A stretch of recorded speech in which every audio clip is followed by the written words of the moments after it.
Welcome back. I'm Hawk, and this is the second part in a three-part series on how to read literature like a professor. We're going to start off with Chapter 9, which is It's More Than Just Rain or Snow. The premise of this chapter is how weather can very often be symbolic. Put plainly by Foster, it's never just rain. Sometimes writers toy with the conflicting meanings of rain and invoke rain ironically. While rain is associated with cold, illness, and suffering, it also symbolizes spring, birth, and renewal. In The Dead by James Joyce, one of the characters is so in love that he stands in the rain for a week and later gets sick and dies. Weather can also be a useful plot device. In The Three Strangers by Thomas Hardy, a hangman and an escaped prisoner who otherwise never would have met are forced by rain to seek shelter in the same house. Weather here is also a democratic force as rain falls on the just and the unjust alike. Some other weather symbols are rainbows, which have biblical ties to the story of Noah. Also, fog is often used to symbolize confusion and ambiguity, and snow, which has a great range of meanings from joy and beauty to danger and emptiness. Chapter 10, Never Stand Next to the Hero. Here, Foster introduces a distinction between protagonists and secondary characters. Put simply, protagonists are the focus of the story, and secondary characters are not. The terms round and flat are also introduced. Round characters being detailed and complicated figures, while flat characters are simple and have few traits. Flat and secondary characters often have to suffer on behalf of the round protagonist. Secondary characters can be killed off because some characters' lives matter more than others.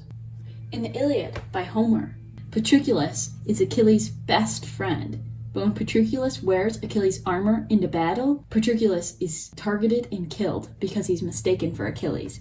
His proximity to a main character is what gets him killed. Rebel Without a Cause, Saturday Night Fever, and Top Gun are all films that feature a young man forced to learn a lesson when he accidentally causes the death of someone close.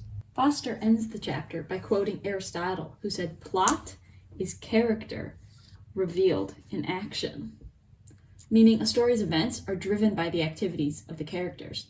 Although he claims the relationship is more nuanced and symbolic, for while plot is character in action, character is revealed and shaped by plot.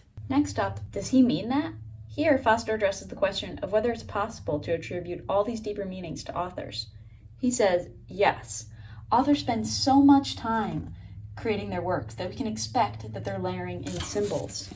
He says, writers can keep their eye on the target, whether it be the plot of the play or the ending of the novel, and at the same time bring in a great deal of related material.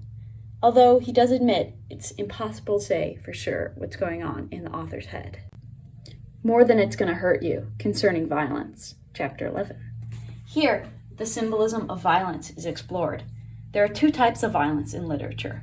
Authorial violence, which is harm the author inflicts on characters through impersonal forces, like in the story Out Out by Robert Frost, where a young farm boy loses his hand in a buzzsaw.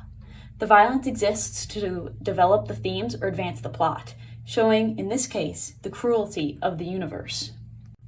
The second type of violence is character violence, which is harm that characters inflict on each other or themselves. It is interpersonal.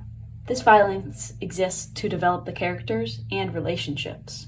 In Beloved, by Toni Morrison, a mother kills her own child when slave hunters come. This violence is meant to show the unthinkable position enslaved Africans were put through because of the transatlantic slave trade. An exception to the symbolism of violence is in the genre of mysteries. Here, violence and death are not important in itself, but only as a device that begins detective work. It is the nature of the genre that since the act itself is buried under layers of misdirection, it cannot support layers of meaning. Chapter 12. Is that a symbol? If you're unsure whether something in the literature is a symbol, it probably is. Symbols don't usually have just one meaning either. While readers shouldn't invent meaning randomly, the act of interpretation is creative and open to exploration and discussion. If you can only think of one meaning, it probably isn't a symbol anyway. It's an allegory. Symbols, on the other hand, remain open to multiple possible interpretations. While it would be convenient for symbols to only mean one thing, the novel would cease to be what it is. a network of meanings and significations that permits a nearly limitless range of possible interpretations.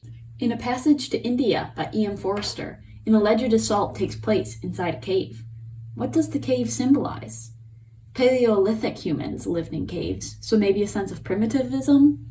Caves are also dark, so maybe it's symbolic of secrets? Readers often assume that only objects can be symbols, but actually, so can actions and events.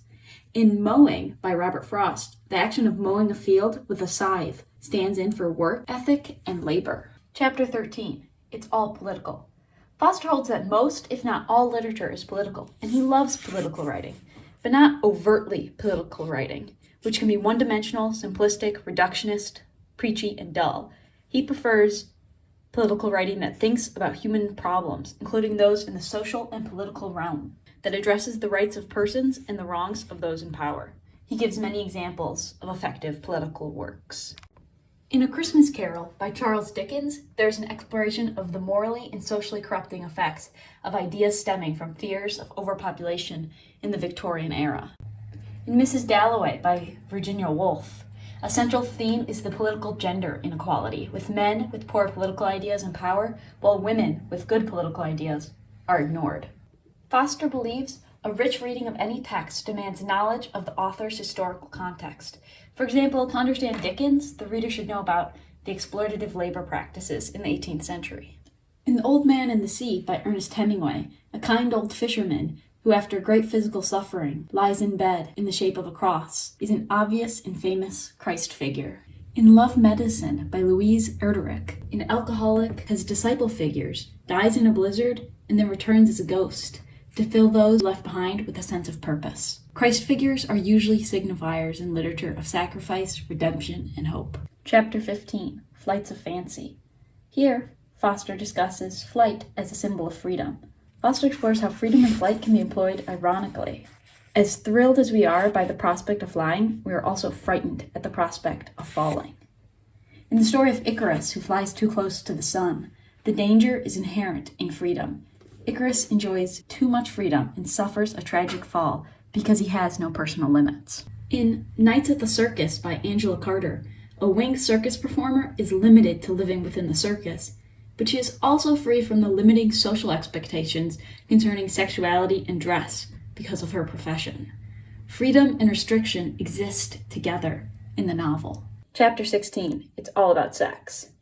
This chapter explores sexual symbolism. A lot of analysis of sexual symbolism can be dated back to Sigmund Freud, who encouraged their interpretation of everyday objects as highly sexual. But sexual symbolism has long been present in literature.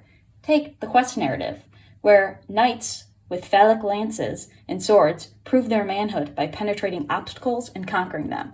Their goal is to return to the land of prosperity, fertility, or to acquire the Holy Grail, a symbol often likened to female sexuality. Symbols were often used to stand in for sex because censorship prevented explicit portrayals of sex.